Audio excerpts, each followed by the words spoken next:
মই এটা সময়ত সাউথ কোৰিয়াত এখন বিশ্ববিদ্যালয়ত প্ৰফেসৰ আছিলোঁ। মই আফগানিস্তানত আছিলোঁ, তাতে মই ইণ্টাৰনেশ্যনেল ইলেকশ্যন অবজাৰ্ভাৰ আছিলোঁ। তাৰপিছত মই বিভিন্ন দেশত ফিলিপিনছ, ইণ্ডোনেছিয়া, থাইলেণ্ড, মালয়েছিয়া বিভিন্ন দেশত মই ভিজিটিং ফেকাল্টি হিচাপে ৰিচাৰ্চাৰ হিচাপে ইউনিভাৰ্চিটিত কাম কৰিছিলোঁ। আজি মই অসমলৈ উভতি আহিছোঁ। মই মোৰ নিজ গাঁৱত থাকি মই এতিয়া খেতি কৰোঁ। মই এজন খেতিয়ক। আমি সকলোৱে অসমক এখন কৃষি প্ৰধান ৰাজ্য বুলি কওঁ, কিন্তু অসমৰ কৃষি খণ্ডৰ কি দুৰ্গতি আমি সেয়া আলোচনা নকৰোঁ। অসমত আচলতে প্ৰায় 50-ৰ পৰা 60% তৰি তৰকাৰী বহিৰাজ্যৰ পৰা আহে, আৰু ই এটা মূল কাৰণ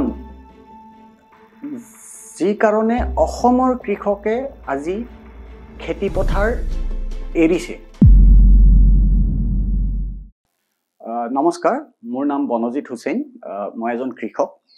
আজি মই আপোনালোকৰ লগত কিছু কথা পাতিব বিচাৰিছোঁ। মোৰ জন্ম গুৱাহাটীতেই। মই নিজৰ স্কুলীয়া জীৱনো গুৱাহাটীতেই পাৰ কৰিছোঁ। মোৰ দেউতা এজন সাংবাদিক। তেখেত প্ৰায় 2 দশক ধৰি অসমীয়া প্ৰতিদিন কাকতৰ সম্পাদক আছিল। মোৰ মা এগৰাকী চৰকাৰী স্কুলৰ শিক্ষক আছিল, ৰিটায়াৰ্ড হৈছে। মই যদিও গুৱাহাটীতে ডাঙৰ দীঘল হৈছোঁ, মই স্কুল পাছ কৰাৰ পিছত দিল্লী বিশ্ববিদ্যালয়লৈ পঢ়িব গৈছিলোঁ। তাতে ৰামদাস কলেজত মই হিষ্ট্ৰী অনাৰ্ছত BA কৰিছিলোঁ, তাৰপিছত MA কৰিছিলোঁ। দিল্লীত ছাত্ৰ অৱস্থাত মই বিভিন্ন সামাজিক আন্দোলনৰ লগত জড়িত হৈছিলোঁ। তাতে ছাত্ৰ ৰাজনীতিটো সক্ৰিয় আছিলোঁ মই। দিল্লী বিশ্ববিদ্যালয়ত মোৰ ছাত্ৰকাল পাৰ হোৱাৰ পিছত মই সুযোগ এটা পালোঁ। মই দক্ষিণ কোৰিয়ালৈ এটা স্কলাৰশ্বিপত যাব সুযোগ পালোঁ। তাতে চংকং হে ইউনিভাৰ্চিটি, ছিউল চহৰত, তাতে যাব সুযোগ পালোঁ। সুযোগ পাওঁতে মই ভাবিলোঁ যে যিহেতু বেছিভাগ ছাত্ৰ ছাত্ৰী ভাৰতবৰ্ষৰ পৰা যোনে বাহিৰত পঢ়িবলৈ যায়, তেখেতসকলে সাধাৰণতে ইউৰোপ বা আমেৰিকালৈ যায়। মই এখন নতুন দেশ এখনত যাব পাই, যিখনৰ কথা বৰ বিশেষ আমি আলোচনা নকৰোঁ বা নেজানো, সেনেকুৱা এখন দেশত যাব সুযোগ পাই বৰ সুখী হৈছিলোঁ, আৰু সেইকাৰণে গৈছিলোঁ তাতে। গৈ তাতে মোৰ যেতিয়া স্কলাৰশ্বিপ শেষ হ'ল, শেষ হোৱাৰ পিছত মোক বিশ্ববিদ্যালয়ে তাতে অধ্যাপকৰ চাকৰি অফাৰ দিলে। মই তাতে থাকি গ'লোঁ। তাতে মই দক্ষিণ কোৰিয়াত প্ৰায় 5.5 বছৰ আছিলোঁ। তাতে শিক্ষকতা কৰিছিলোঁ আৰু গৱেষণা কৰিছিলোঁ। সেই বিশ্ববিদ্যালয়খনত মই একমাত্ৰ বিদেশী লেকচাৰাৰ আছিলোঁ। কিন্তু মই প্ৰায় 3 বছৰ থকাৰ পিছত আৰু এগৰাকী বিদেশী প্ৰফেচৰ তালৈ আহিল চাইনাৰ পৰা। তেখেত এজন বিশেষজ্ঞ আছিল। তেওঁৰ গৱেষণা আছিল চাইনা আৰু ব্ৰাজিলৰ ৰুৰেল ছেক্টৰৰ এটা কম্পেৰিটিভ ষ্টাডি। তেখেতৰ লগত বন্ধুত্ব হ'ল, একাডেমিক বন্ধুত্বও হ'ল। তেখেতে মোক অফাৰ কৰিলে যে তেখেতৰ লগত এটা ৰিচাৰ্চত একেলগে কাম কৰিব লাগে। মই সেই সুযোগটো পায়ো সুখী হ'লোঁ। সেই ৰিচাৰ্চৰ জৰিয়তে মই বিভিন্ন দেশৰ কৃষিখণ্ডৰ বিষয়ে আৰু ভালকৈ জানিব সুযোগ পালোঁ, আৰু বিভিন্ন দেশৰ, কিউবাৰ পৰা আৰম্ভ কৰি থাইলেণ্ডৰ পৰা আৰম্ভ কৰি ইণ্ডোনেছিয়ালৈ বিভিন্ন দেশৰ কৃষকক লগ পোৱাৰ সুযোগ পাইছিলোঁ। আৰু নিজে দক্ষিণ কোৰিয়াত থাকি তাৰে কৃষিখণ্ড দেখি, তাৰে কৃষিখণ্ড অতি উন্নত দেখি মই বৰ আচৰিত হৈছিলোঁ। দক্ষিণ কোৰিয়াৰ মাত্ৰ 2% লোক কৃষিৰ লগত জড়িত দেশখনৰ, কিন্তু দেশখন খাদ্যৰ ক্ষেত্ৰত স্বাৱলম্বী। এইবোৰ দেখি মই অনুপ্ৰেণিত হৈছিলোঁ আৰু আচৰিতো হৈছিলোঁ। আৰু যিহেতু অসমত মই ডাঙৰ দীঘল হৈছোঁ, আৰু আমি সকলোৱে অসমক এখন কৃষি প্ৰধান ৰাজ্য বুলি কওঁ, কিন্তু অসমৰ কৃষি খণ্ডৰ কি দুৰ্গতি আমি সেয়া আলোচনা নকৰোঁ। আৰু মোৰ যিহেতু, যদিও মই গুৱাহাটীত ডাঙৰ হৈছিলোঁ, মোৰ মা দেউতা গাঁৱৰ পৰা অহা গুৱাহাটীলৈ, গতিকে আমাৰ গাঁৱৰ লগত সদায় সম্পৰ্ক আছিল। গতিকে মোৰ কিছু আইডিয়া আছিল অসমৰ কৃষিখণ্ডত কি চলি আছে, যে অসমৰ কৃষিখণ্ড ইমান পিছপৰা। সেই সময়ছোৱাৰ পৰাই, এইটো আজি প্ৰায় 1 দশক আগৰ কথা, সেই সময়ছোৱাৰ পৰাই মই ভাবি আছিলোঁ যে অসমলৈ কোনোবা দিনা মই উভতি আহি কৃষি কাৰ্যৰ লগত জড়িত হ'ম, আৰু সৰুকে হলেও ইয়াতে কেনেকে আমি উৎপাদন ক্ষমতা বাঢ়াব পাৰো, কেনেকে নতুন প্ৰযুক্তি ব্যৱহাৰ কৰিব পাৰো, এইবোৰৰ ওপৰত এটা এক্সপেৰিমেন্ট কৰাৰ কথা মই বহু বছৰৰ পৰা ভাবি আছিলো। ভাবি শেষত মই 2018 চনত সিদ্ধান্ত ললো। তেতিয়া মই দিল্লীত গৱেষণা কৰি আছিলো। বিভিন্ন কেইবাখনো ইউনিভাৰ্চিটিৰ লগত জড়িত হৈ, ইউনিভাৰ্চিটি অফ ফিলিপিন্স, ইউনিভাৰ্চিটাছ ইণ্ডোনেছিয়া, এনেকে কেইবাখনো বিশ্ববিদ্যালয়ৰ এটা ৰিচাৰ্চ প্ৰজেক্টৰ লগত মই জড়িত হৈ আছিলো, কিন্তু মই দিল্লীত থাকিছিলো। 2018 চনত মই ভাবিলো যে অসমলৈ উভতি যোৱা যাওক আৰু কিবা এটা কৃষি খণ্ডৰ প্ৰচেষ্টা হাতত লোৱা যাওক। মই অসমলৈ উভতি আহি ভাবিলো যে যিহেতু মোৰ সৰুৰে পৰা গাঁৱৰ লগত এটা সম্পৰ্ক আছে, মোৰ মা দেউতাৰ গাঁৱৰ লগত, মই ভাবিলো যে মই অসমৰ অইন ঠাইত কৃষি কাৰ্য আৰম্ভ কৰাতকে চাগে বেছি উচিত হ'ব যদি মই নিজৰ দেউতাৰ গাঁৱলৈ উভতি যাওঁ।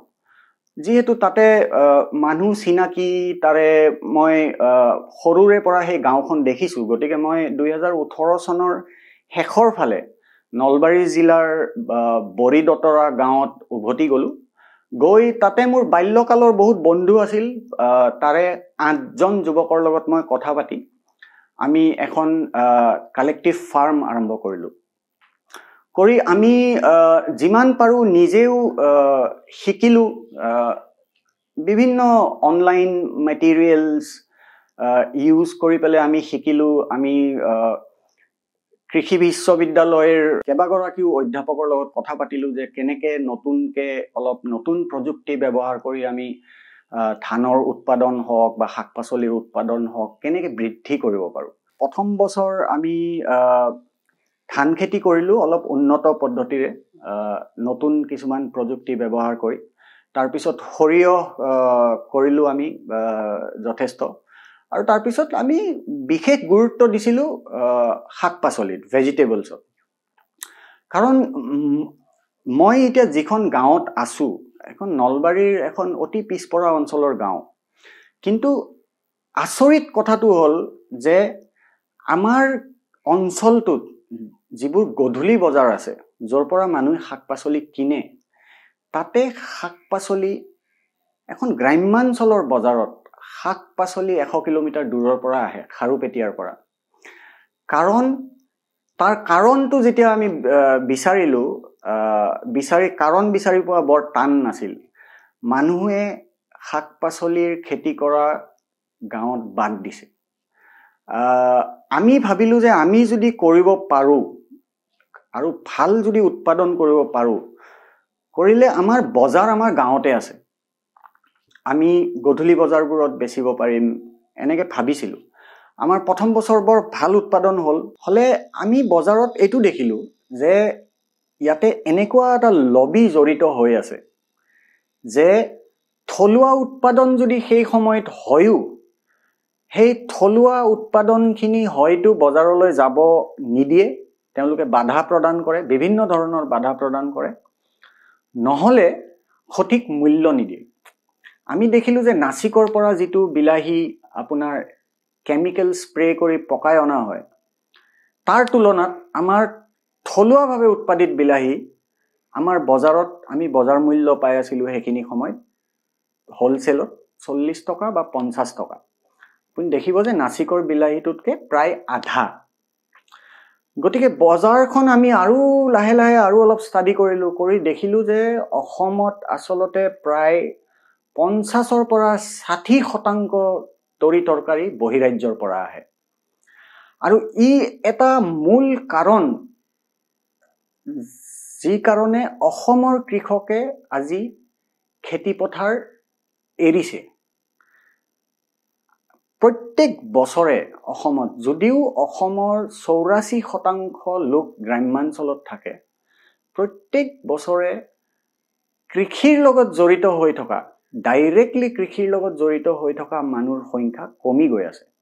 এতিয়া মাত্ৰ 34% লোকহে আছে অসমত যোনে প্ৰত্যক্ষভাৱে কৃষিৰ লগত জড়িত, যোনে গোটেই বছৰটো কৃষি কাৰ্যত থাকি নিজৰ জীৱন জীৱিকা নিৰ্বাহ কৰিব বিচাৰে। তেনেকুৱা এটা পৰিস্থিতিত আমি উপলব্ধি কৰিলোঁ যে অকল উৎপাদন কৰিলে নহ'ব বা উৎপাদন উন্নত পদ্ধতিৰে উৎপাদন বঢ়ালে নহ'ব, আমি এটা জাগৰণ এটা আনিব লাগিব। চহৰত থকা মানুহ, আমাৰ পলিটিচিয়ানছ, আমাৰ বুদ্ধিজীৱী, আমাৰ চিভিল ছ'চাইটি, আমি চবকে সজাগ কৰি তুলিব লাগিব যে অসমৰ কৃষি খণ্ড যদি আগবঢ়াই নিব লাগে, আমাৰ বজাৰ সুৰক্ষিত হ'ব লাগিব।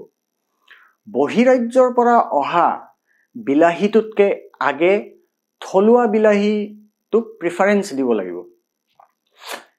এনেকৈ আমি বহু কথা শিকিলোঁ বজাৰৰ কথা। শিকি আমি তাৰপিছত আকৌ যেতিয়া নেক্সট ৰাউণ্ড আমি শাক পাচলিৰ খেতি আৰম্ভ কৰিলোঁ, সেইবাৰো আমাৰ উৎপাদন বৰ ভাল উৎপাদন হৈছিল, কিন্তু ঠিক সেই সময়তে আপোনাৰ গোটেই বিশ্বতে এটা অভূতপূৰ্ব এটা পৰিস্থিতিৰ সৃষ্টি হ'ল, যিটো ক'ভিড পেণ্ডেমিক আহিল।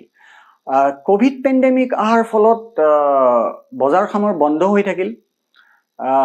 এই সময়ছোৱাত আমি কি কৰোঁ, আমি বহুত নিজৰ মাজত আলোচনা কৰিলোঁ যে আমি যদি এতিয়া আমি এখন ফাৰ্ম যিখন আৰম্ভ কৰিছোঁ, এই ফাৰ্মখন যদি আমি এৰি দিওঁ, আমি যিখিনি সময় দিলোঁ, যিখিনি কষ্ট কৰিলোঁ, বা আমি যিবোৰ নতুন কথা শিকিলোঁ, এইবোৰ বাদ পৰি যাব। গতিকে আমি এটা সিদ্ধান্ত ল'লোঁ যে কষ্ট হ'লেও আমি কিবাকে এই পেণ্ডেমিকৰ সময়ছোৱাটো আমি পাৰ কৰিব লাগিব, কৰি যাতে আমি আকৌ আমাৰ গোটেই পৰিকল্পনাবোৰ কাৰ্যকৰী কৰিব পাৰোঁ।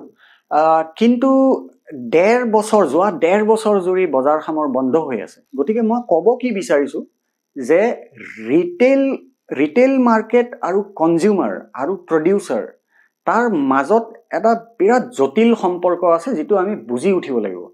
আৰু আমি নিশ্চিত কৰিব লাগিব যে প্ৰডিউচাৰে যাতে সঠিক মূল্য পায়।